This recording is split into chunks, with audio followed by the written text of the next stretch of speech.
Understand the general meaning of communication. अगर आप किसी से बात करते हो, दो व्यक्ति हैं जैसे राम और श्याम, राम अगर श्याम से बात करता है तो इंफॉर्मेशन राम के द्वारा श्याम तक जा रही है और फिर श्याम उसको रिसीव करता है, समझता है, फिर वो उसको गैदर करके फिर वो अपना रिस्पॉन्स राम को देता है। तो इस प्रोसेस को जहाँ पे एक, अगर मैं टेक्निकल शब्द में भी बोलूँ, एक सेंडर होता है, एक रिसीवर होता है। सेंडर जब इंफॉर्मेशन थ्रू टॉकिंग और थ्रू वर्बल आर्ग्यूमेंट्स जब वो दूसरे रिसीवर को भेजता है तो रिसीवर उसको एक्सेप्ट करता है, समझता है, उसको प्रोसेस करता है अपने दिमाग में और उसके बाद वो कोई इंफॉर्मेशन वापस से रिस्पॉन्स में सेंडर को भेजता है। इस प्रोसेस को टेक्निकल भाषा में कम्युनिकेशन कहते हैं और हम इंसानों वाली भाषा में अगर हम किसी इंसान से बात कर रहे हैं तो भी ये कम्युनिकेशन कहलाता है। For example, now days is a world of social media. Social media में भी चाहे आप व्हाट्सएप यूज कर रहे हो, चाहे आप फेसबुक यूज कर रहे हो, चाहे आप इंस्टाग्राम यूज कर रहे हो, स्नैपचैट यूज कर रहे हो, आप एक दूसरे से बात कर रहे हो। यहाँ पे भी अगर मैं आपसे बात कर रहा हूँ तो मैं वर्चुअली आपसे बात कर रहा हूँ, आप अपने घर से या अपनी कंफर्टेबल स्थान से आप मेरे को सुन रहे हो। तो this is also called communication, right? तो हम इसको डिटेल में स्टेप बाय स्टेप सीखेंगे कि कम्युनिकेशन क्या होता है और उसकी क्या वैल्यू है हमारी लाइफ में। So let's start with what is not communication. Bad communication क्या होता है? ऐसे कौन से एक्सपीरियंस रहे हैं हमारी लाइफ में जिससे हमें लगता है कि कम्युनिकेशन सही नहीं हो रहा है? सो ये पिक्चर है मेरे पीछे, आप देख रहे होंगे। इस पिक्चर में अगर आप देखें, फर्स्ट पिक्चर में एक इंसान बस बोल रहा है और तीन लोग उसको शायद सुन रहे हैं, शायद नहीं सुन रहे हैं, नहीं समझ में आ रहा, वो शायद उससे डर। तो this is not a bad example of communication, right? Second is जिसमें एक आदमी बहुत सारे लोगों को सिर्फ बोल रहा है, उसको ये नहीं पता कि सामने वाले उसको सुन रहे हैं, ध्यान से गौर फरमा रहे हैं या उसकी बातों पे ध्यान दे रहे हैं। वो बात उनके कानों तक जा रही है बस दूसरे कान से निकल के वो सीधा बाहर जा रही है, उनके अंदर कुछ नहीं गया, उन्होंने कुछ भी नहीं समझा, ना उन्होंने कुछ फील किया। Third type of example is दो व्यक्ति बात कर रहे हैं, मे बी एक बॉस हो सकता है जो अपने कुलीग से बात कर रहा है और the boss is trying to instigate the other person, right? कि आपने कुछ गलत किया या आपने कुछ ऐसा किया जो ठीक नहीं था कंपनी के लिए। तो इस तरह की कम्युनिकेशन भी बैड कम्युनिकेशन होती है। The fourth example is, if you can see guys, fourth example is there is a woman standing and she's trying to explain something. She's trying to give a presentation, but the people who are sitting there, one is on the mobile and one is on the laptop. So again, the communication is not happening here. Why? Because communication is just not, talking. It is all about listening as well.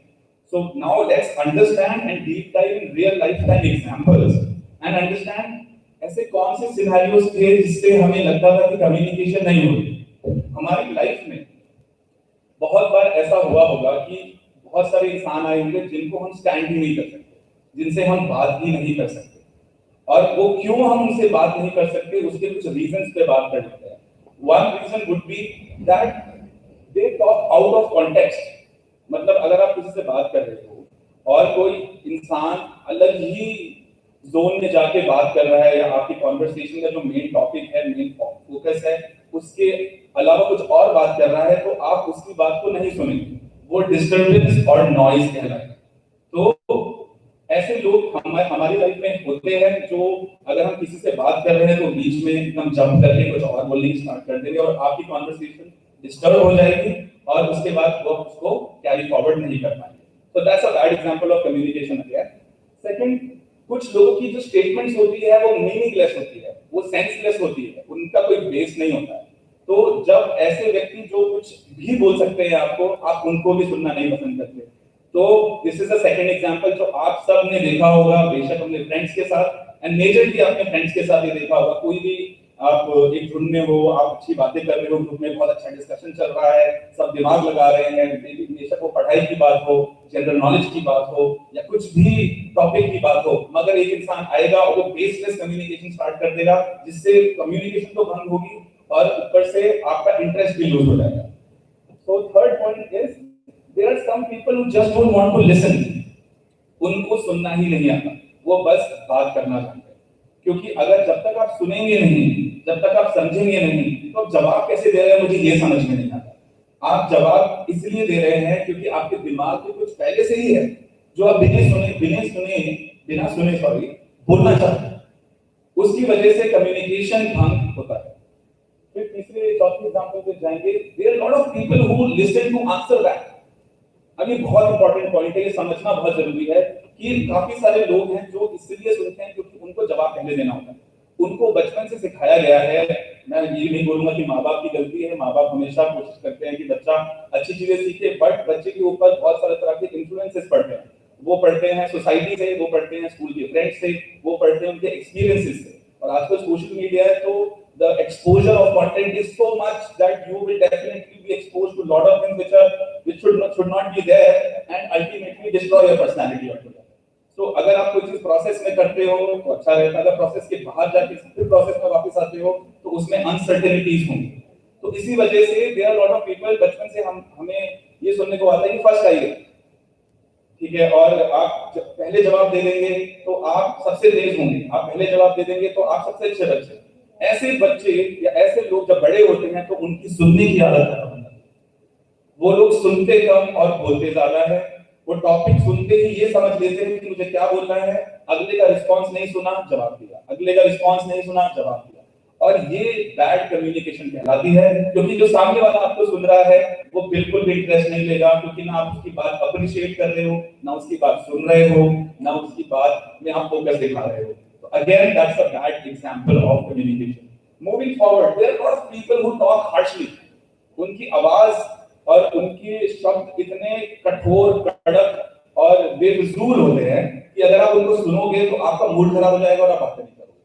तो एक बहुत ही बड़ा, ये आई am sure ये सबने face किया होगा, चाहे आपको कोई डांट रहा हो, अब सही बात के लिए डांट रहा है या गलत बात के लिए डांट रहा है ये तो डिस्कशन का मैटर है, बट अगर कोई आपको डांटता है और हार्श वर्ड्स का प्रयोग करता है तो आप उसको ज्यादा देर तक नहीं सुन सकते।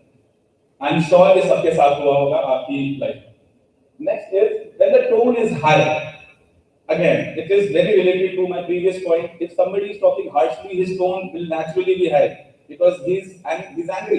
गुस्सा कर रहा है तो उसकी टोन हाई रहेगी, और जिसकी भी टोन हाई रहती है आप उसको ज्यादा नहीं सुन सकते।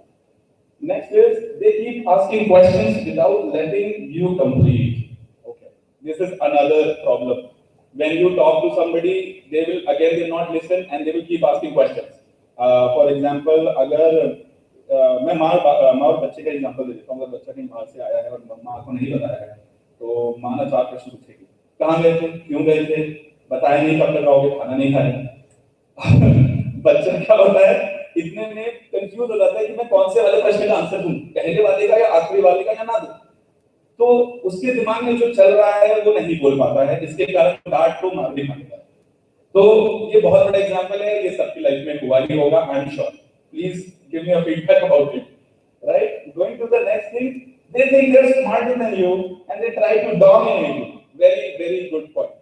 हमें कभी-कभार लगता है कि कुछ लोग जो हमसे बात कर रहे हैं तेज आवाज में और बहुत अच्छी इंग्लिश का प्रयोग कर रहे हैं, आगे मैं उस टॉपिक पे भी आऊंगा, तो हमें ऐसा लगता है वाह यार ये तो बहुत अच्छी बातें कर रहा है, इसकी कम्युनिकेशन स्टाइल बहुत अच्छी है, और इसको सुन के तो ऐसा लगता है कि इसकी बात मान लो। बट प्रॉब्लम क्या है, वो आपको सुन ही नहीं रहा, आपको डोमिनेट कर रहा है, और वो चाहता है कि जो वो चाहता है वो, जिसके कारण आप मजबूर हो जाते हो वो करने के लिए जो आप नहीं चाहते हो। फॉर एग्जाम्पल, आप गए शॉपिंग मॉल में आप कपड़े खरीदने जाते हो, आप थोड़े कंफ्यूज होते हो कि मुझे क्या खरीदना है, मुझे शर्ट खरीदनी है या मुझे पैंट खरीदनी है, या आप स्टोर में जाते हो जहाँ पे शर्ट्स का एक सेक्शन है, तो वहाँ पे सेल्समैन आता है, very well suited and very nice personality, and he comes and sir buy this product, this is great, you know if you buy this product this will add a lot of value to your personality. Now once you hear that you feel अच्छा हाँ तुम सही कह रहे हो। तो जब तुम्हें ये फीलिंग आती है कि अच्छा तुम सही कह रहे होते हो, तो आप वो प्रोडक्ट खरीद लेते हो, उसकी सेल हो गई, बट कम्युनिकेशन नहीं हुआ। कुछ कस्टमर ऐसे भी होते हैं हमारी तरह, जो हम उसको सुनेंगे, महसूस करेंगे नहीं लेना है तो नहीं लेना। तो मैं चाहता हूं आप वैसे बनिए। अगर आपको बहुत सारे लोग ऐसे मिलेंगे जो आपको डोमिनेट करने की कोशिश करेंगे अपनी बातों से, मगर जब तक आपने अपनी बात नहीं की आप शांत ना हो। तो ये मेरी रिक्वेस्ट और ये सीख है, आप यहाँ से लेके जा सकते हैं।